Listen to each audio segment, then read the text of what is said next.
Hey everybody, welcome back to Video. So today we're going to be continuing the series, the Unported Playlist, where I take a look at my favorite unported arcade games of all time, and today we're playing Hot Chase by Konami, released in 1989, which basically takes the formula of both Outrun as well as Chase HQ and marries it to its own gameplay mechanic. And this is a game that I absolutely love, even though I absolutely hate it at the same time. We'll definitely get into that in the video. But this is definitely a situation where the concept is a 10 out of 10, and the execution is a 5 out of 10. Or get too far involved, do me a huge favor down below, hit like and subscribe and ring that notification bell, definitely helps us out. And if you feel so inclined and want to support the channel, I got a Patreon link down below as well. But Hot Chase as a concept 100% works. This is basically the movie Speed with Keanu Reeves and Sandra Bullock made way before that movie would ever exist. The entire premise of the game is you have a bomb in your car and you need to escape this country before the bomb goes off. You have a timer. Every once in a while you will crash, and all you need to do is get to the end of the game with that time on the clock. You'll get more time at checkpoints, just like any other sort of racing game like Outrun or Chase HQ. The problem is, once you get to the back half of the game, it becomes nearly impossible to actually beat this thing. There's going to be so many obstacles in your way. The crashing is just going to become a way of life. And what I really love is you can also explode your car during the game, not from the bomb, but from helicopter gunfire, making it seem like it doesn't matter that there's a bomb in the back of your car, because you're going to see it explode maybe 3 or 4 times. You'll see here there are some small road obstructions, but right now it isn't relatively too difficult. Jumping a train off the back of a tractor trailer truck is 100% the type of stuff I want in my arcade games.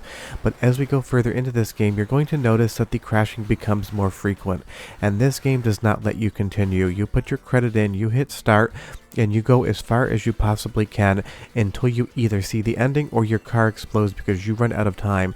There is nothing different. You'll see there, if you don't hit that little tractor trailer ramp dead on, you go off to the side and hit the train. And this is what happens with Hot Chase. It makes you want to love it, but it also takes you in the back alley, kicks you in the crotch, and leaves you there laughing. And that's because it is such a short game. You can see the end of this game in 10 minutes if you are good at it and memorize absolutely everything.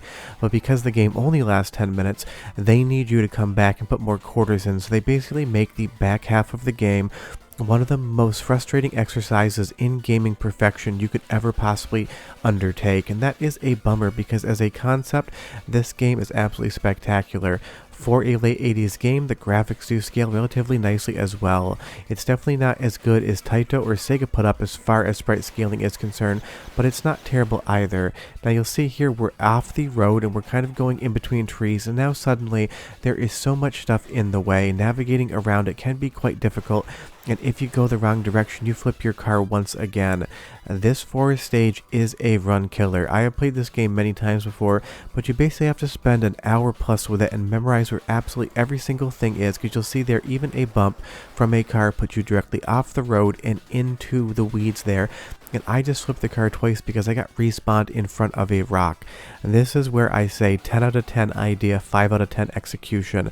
They should have either made this game longer or allowed you to continue to see the ending, because I can't imagine many people in arcades actually putting enough money in to want to memorize this whole thing. It would make you so incredibly angry before that actually occurred. Once it actually gives you some road to race around in, it is fun, but again there you'll see one small bump from traffic that came up behind me that I couldn't predict causes me to lose more time. This is a game that you have to struggle with to enjoy it. And that's the biggest disappointment in Hot Chase, is that it could have been such an incredible game. You could be talking about Hot Chase in the same conversation as Chase HQ, Outrun, and any of those other amazing Taito or Sega Superscaler games, had this just been a little bit easier to play. The good thing is, though, it is a Konami arcade game, and you know that means one thing, and one thing is definitely always guaranteed: an amazing soundtrack. So go ahead and listen to the music of Hot Chase for like 45 seconds, and I'll come back and show you the back half of the game, which becomes almost impossible unless you're an absolute expert. But enjoy the music because it is good.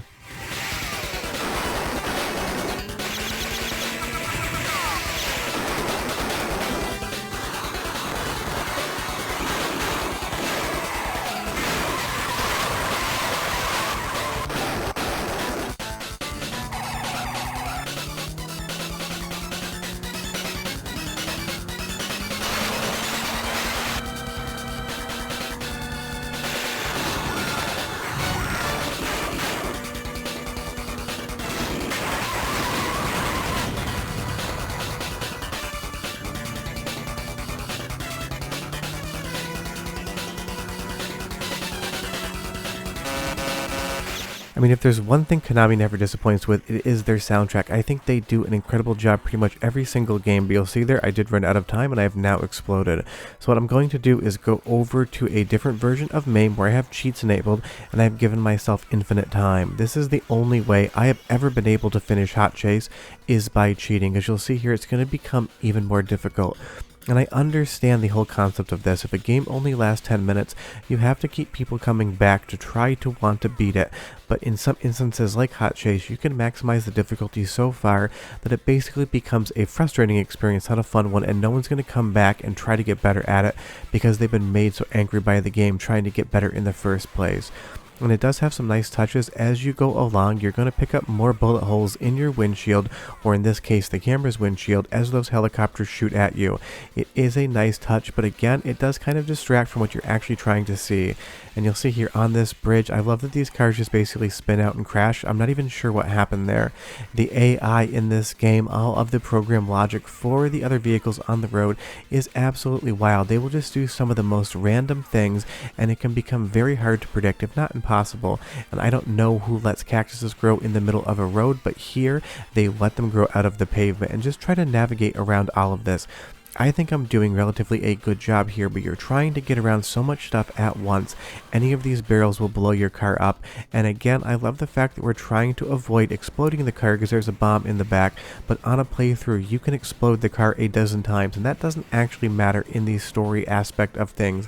It's a very weird tonal mismatch about what you're trying to do and what actually happens on screen. And that's the bummer about Hot Chase. I do enjoy this game. I like the graphics, even if they're not as good as Taito or Sega in the scaling department. I love the concept of it, trying to outrun a timer to make sure your car doesn't explode. It really does feel like Speed, the movie, the video game, long before that movie would exist. It just fights you the entire time. You'll even see here, we're trying to run down a road underneath, I don't even know, and all of these pillars are just going to absolutely decimate you the entire way. And this is just the problem. Even if you're incredibly good at driving, even if you're very good at predicting what's in front of you, every once in a while it seems like the game is basically guaranteeing you're going to crash. Once you get through these hard areas, the road will open up and that fun will come back. This almost feels like a James Bond movie here. All of these snowmobile gunners trying to get you, helicopters flying overhead, and you ripping around an expensive sports car through the snow definitely has that James Bond vibe, and that's what's so frustrating about Hot Chase. There's so many things I love about the game. I love the graphics for the era, I love the soundtrack, I love the concept, and I love what it reminds me of. It's just a situation in which this game could have used maybe 3 or 4 months of development time, so they really could have gotten the balance down. This is the type of game that you're just going to unfairly take some deaths on. You can do everything right and still end up having a loss, and that is something that I don't like in video game design, whether it's arcade gaming or home console gaming. You should live or die based on your skill set, and there shouldn't be a situation in which a car comes up behind you, bumps you when you can't avoid it, and then throws you into a crash because you're just racing the clock here. Obviously that one was my fault, I should have avoided that sign. But tell me down below, what's the one game that you want to love but just can't? The game that basically frustrates you, and even though you love it on paper, in execution there's just something about it that will absolutely drive you nuts, because you'll see there, I just spun out, lost control of the car, and crashed. But again, the soundtrack is great. 30 more seconds, and I'll be right back.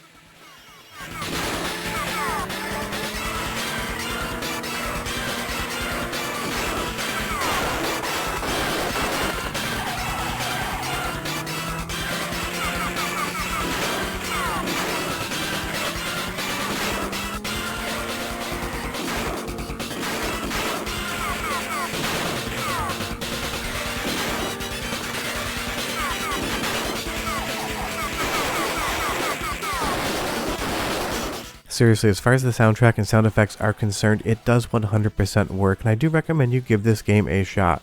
I would probably start learning it on MAME with cheats enabled, giving you unlimited time. Maybe you will get good enough to get that 1cc, because the reality is, there are no continues in this game. You need to 1cc it, or else you just don't see the credit scroll. And this next area coming up here, we're going to be chased down by bombers. This is a situation in which you can read the screen. It is quite difficult, but now you're down to your own skill level, and that was my fault. I have no issue with this game when I make a mistake and I cause myself to crash. I have a big issue with the game when it basically forces crash after crash and respawns you in areas that you're guaranteed to crash the minute you start to accelerate. It's just an unbalanced game, and that's the worst thing. My least favorite game is the game that I can see all the potential in, but unfortunately the developers just didn't get there for one reason or another. And Hot Chase is 100% the poster child for that game. It's got great graphics for its time and place, it's got an absolutely outstanding soundtrack, and it's got a super fun concept. Unfortunately, on execution, it trips, falls flat on its face, and breaks 2 of its front teeth out. And I absolutely love the ending as well. We've been trying this entire time not to explode in the car, even though we probably exploded a dozen times while we've been playing. And the entire accomplishment for not blowing up the car is we get out, walk away, and the car seems to magically slide into the distance, and then we explode the car anyway and get the ending story that we won a war. It makes no sense contextually, but it is a fun way to end the game. And the entire story about Hot Chase is this: amazing idea, flawed execution. That does happen, but it's one of those things. This game is so fun on paper. I wish it was more fun in person, but leave me your thoughts down below. We are done. I'll see you guys next week with more Unported and videos throughout the week. But we got the top score at least. Bye-bye.